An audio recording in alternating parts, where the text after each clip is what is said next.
English के important words जो कि रिलेटेड होंगे हेल्पिंग वर्ब से, ऑक्सिलरी वर्ब से, मॉडल ऑक्सिलरी वर्ब से और पैसिव वॉइस से रिलेटेड जो इम्पॉर्टेंट वर्ड्स है, सेंटेंसेस है, उनको फ्रेम करना यहाँ पर आप सीखेंगे। तो चलिए हम देख लेते हैं एक एक करके। तो यहाँ पर जो पहला वर्ड है, जो वर्ब है हमारे पास, वो है हैज़ टू और हैव टू। हैज़ टू और हैव टू, किसी को कोई काम करना है, यानी कि किसी को कोई काम करना है, चाहे ज़रूरी है या फिर मजबूरी है, तो यहाँ पर हैज़ टू और हैव टू का यूज़ करेंगे। करना है या करना पड़ता है, जैसे कि मुझे खाना बनाना पड़ता है, मुझे मार्केट जाना पड़ता है, सब्जी लानी पड़ती है। तो इस तरीके से आपको कोई भी काम करना पड़ता है या करना है, इस सेंस में आप हैज़ टू और हैव टू का यूज़ करेंगे।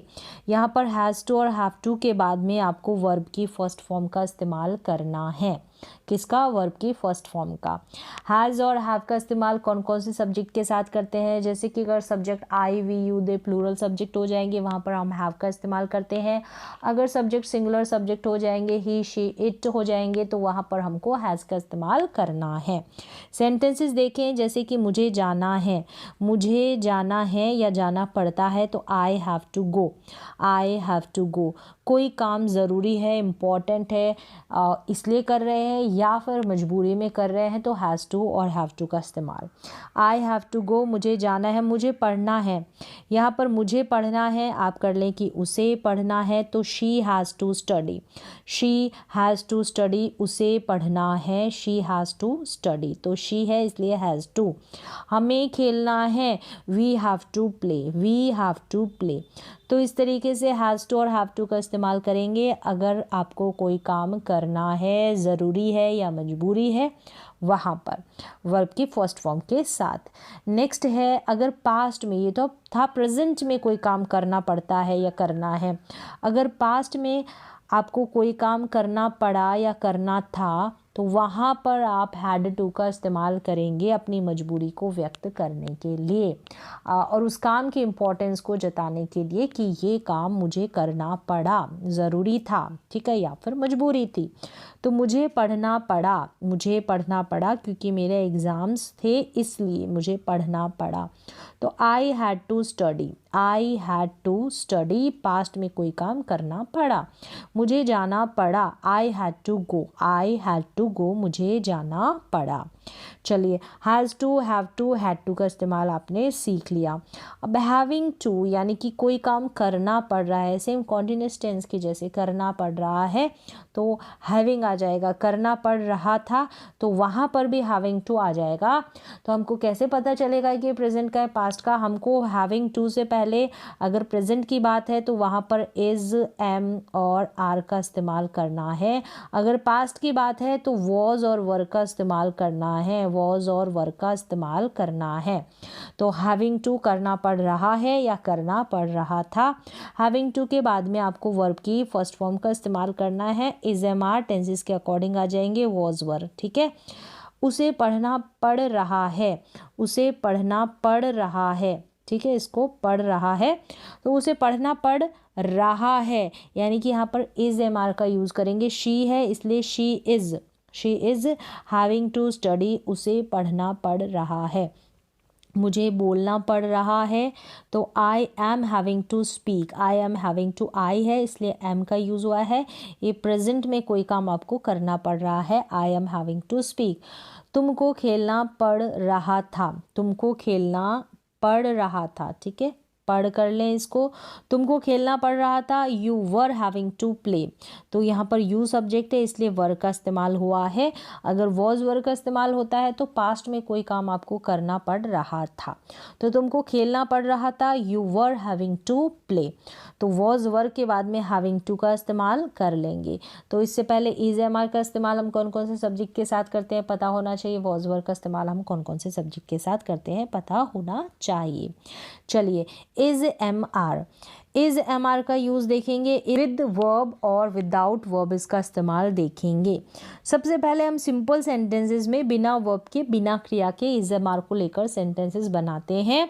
तो वहाँ पर बात की जाती है जो सब्जेक्ट होता है ना उसकी स्टेट की, कर्ता जो होगा ना उसकी स्टेट की, उसकी अवस्था की बात की जाएगी। अब क्या बात की जाएगी, जैसे कि ये सब्जेक्ट है, अब ये सब्जेक्ट कैसा है, दिखने में देखेंगे सुंदर है, अच्छा है, लंबा है या काला है, गोरा है, ठीक है, या फिर परेशानी में है, या फिर गरीब है, या फिर कहाँ पर है, कौन सी जगह पर है, घर पर है, ठीक है, लोकेशन के लिए तो घर पर है, स्कूल में है, तो इस तरीके से बताने के लिए, ठीक है, अवस्था बताने के लिए यहाँ पर हम क्या करेंगे, इज एम आर का यूज़ करेंगे बिना वर्ब के।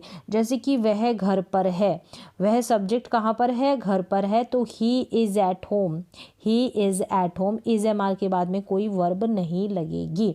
चलिए, इज एम आर के बाद में कोई जो मेन वर्ब है ना, मुख्य क्रिया, वो नहीं लगेगी। तुम अच्छे लड़के हो, तुम कैसे हो, you are a good boy, तुम एक अच्छे लड़के हो।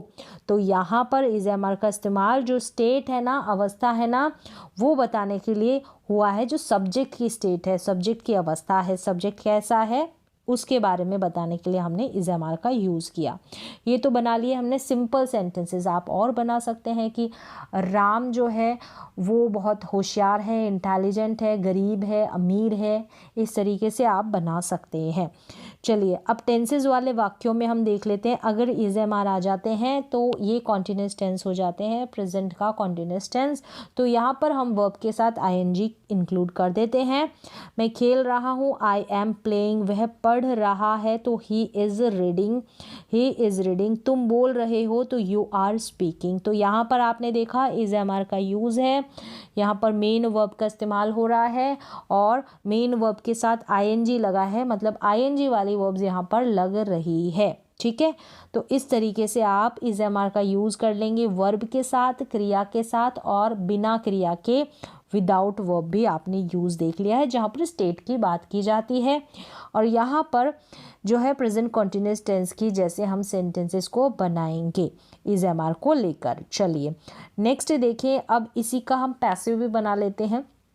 पैसिव में क्या होता है, वर्ब की थर्ड फॉर्म का इस्तेमाल किया जाता है। इज एम आर के बाद में आपको वर्ब की थर्ड फॉर्म का इस्तेमाल करना होगा, तो ये पैसिव बन जाएगा इस सेंटेंस का।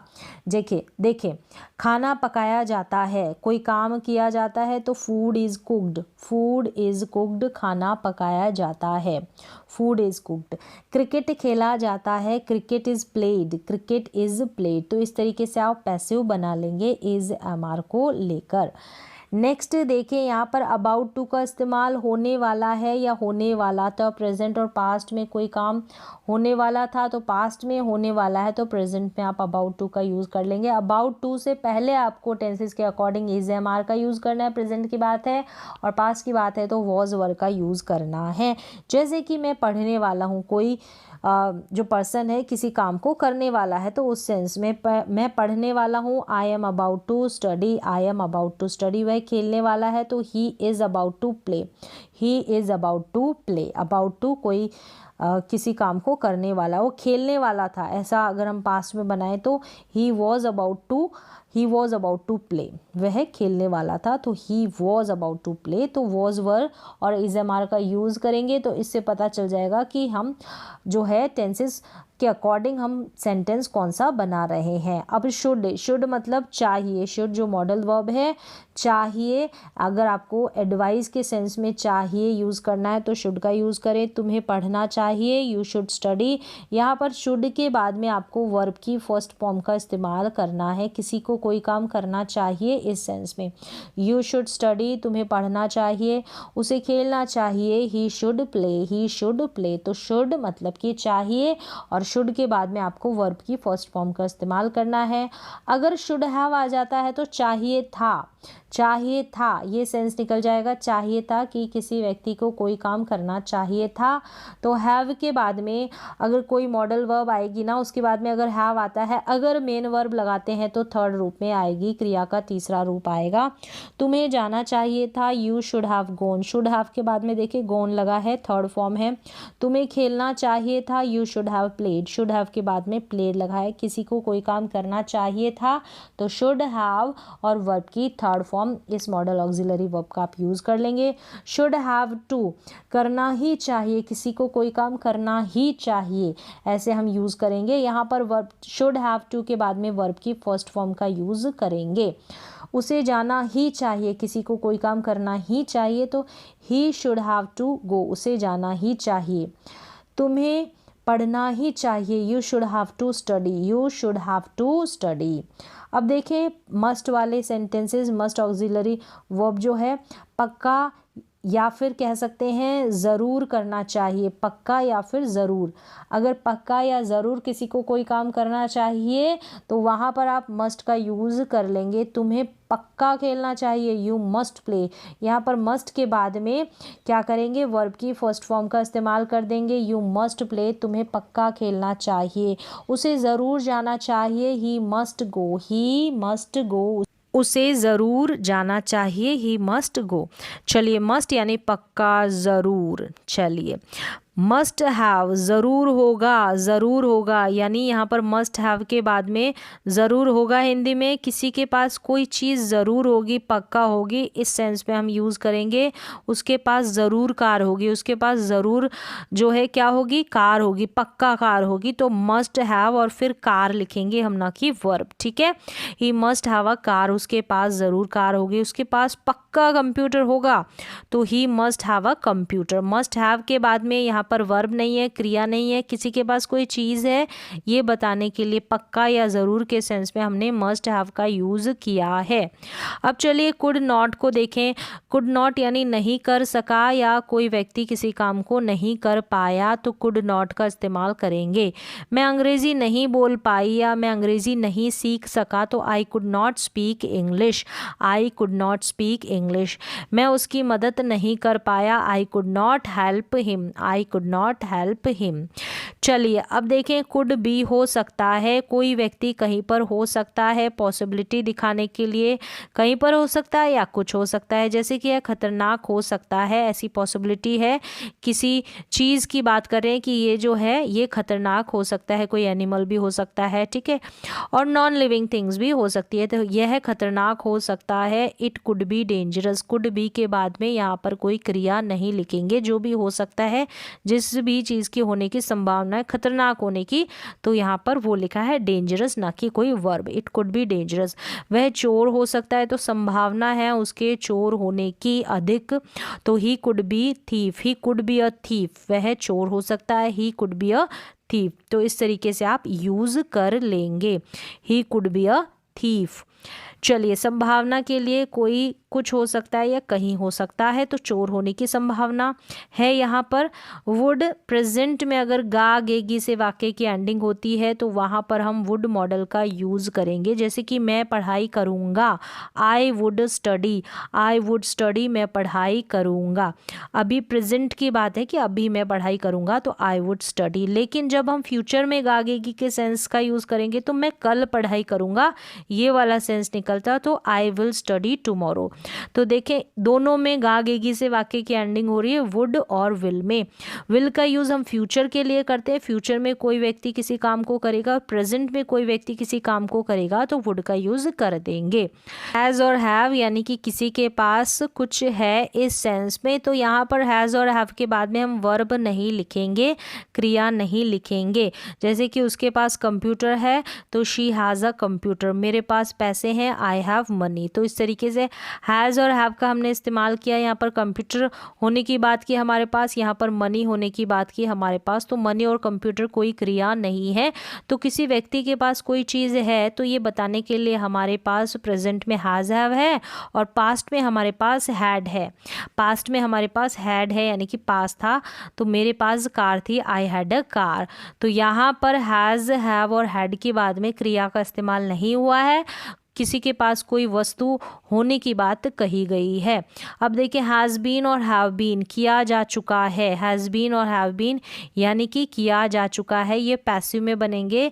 यहाँ पर वर्ब की थर्ड फॉर्म का इस्तेमाल होगा। जैसे खाना पकाया जा चुका है, कोई किसी भी काम को किया जा चुका है, इस सेंस में हम हैज़ बीन और हैव बीन का इस्तेमाल करेंगे और पैसिव में बन जाएगा, वर्ब की थर्ड फॉर्म का इस्तेमाल करेंगे। खाना पकाया जा चुका है, food has been cooked, food has been cooked यानी कि खाना पकाया जाने का जो काम है वो हो चुका है। कपड़े धोए जा चुके हैं, कपड़ों को जो धोने का काम है वो किया जा चुका है किसी के द्वारा, ठीक है। यहाँ पर तो clothes have been washed, clothes have been washed, तो हैज़ बीन और हैव बीन के बाद में अगर वर्ब की थर्ड फॉर्म आ जाती है तो कोई काम किया जा चुका है, कोई काम किया जा चुका है, ऐसे वाक्य पैसिव में हो जाते हैं। जहाँ पर जो काम है ना, जैसे कोई काम किया जा चुका है उसको हम फोकस कर रहे हैं, ना कि मैंने ये काम कर लिया है, ऐसी बात कही गई है, तो ये पैसिव सेंटेंसेस हो जाते हैं। तो इस तरीके से देखा, ऐसे आप हेल्पिंग वर्ब्स और मॉडल ऑक्सिलरी वर्ब्स हैं इनको धीरे धीरे करके प्रैक्टिस में ले लेते हैं तो सेंटेंसेस को आप कॉन्सेप्ट के अकॉर्डिंग इजीली फ्रेम कर पाएंगे। तो उम्मीद है कि सारे जो आपने देखे आज जो भी हेल्पिंग वर्ब मॉडल वर्ब्स आपको समझ में ज़रूर आए होंगे।